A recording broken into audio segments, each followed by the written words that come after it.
Cet enfant va interpréter le rôle d'une victime de violence pour les besoins du tournage. Il est accueilli dans la salle Mélanie par l'adjudant Bernard Michaud, un des 2 enquêteurs spécialement formés à l'écoute des enfants.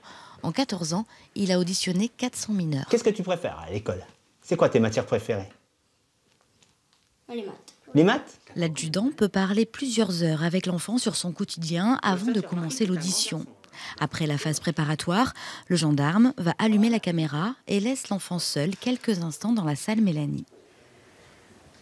Vous voyez, c'est important, ça nous permet de voir qu'il est à l'aise, qu'il regarde, qu'il est curieux. Vous voyez, ça nous donne des éléments sur l'enfant.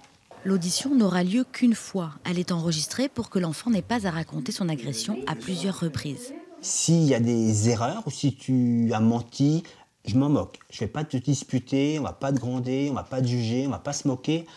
Non. D'accord? Tu me dis toute la vérité, et puis comme ça, plus tu nous diras la vérité, plus tu nous en diras, plus on pourra t'aider.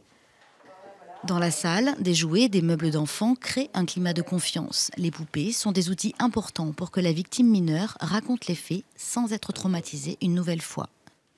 Grâce à la formation d'enquêteur Mélanie, on arrive vraiment à recueillir une parole qui va nous permettre de confondre les auteurs le plus facilement possible, parce que c'est quand même le but, et de les présenter devant la justice. Pour que le magistrat, à la lecture, au visionnage de cette audition Mélanie, puisse lui-même constater et voir plus concrètement ce qui a pu se passer par rapport à ce que l'enfant a pu dire dans un autre milieu que le milieu de l'école. Voilà.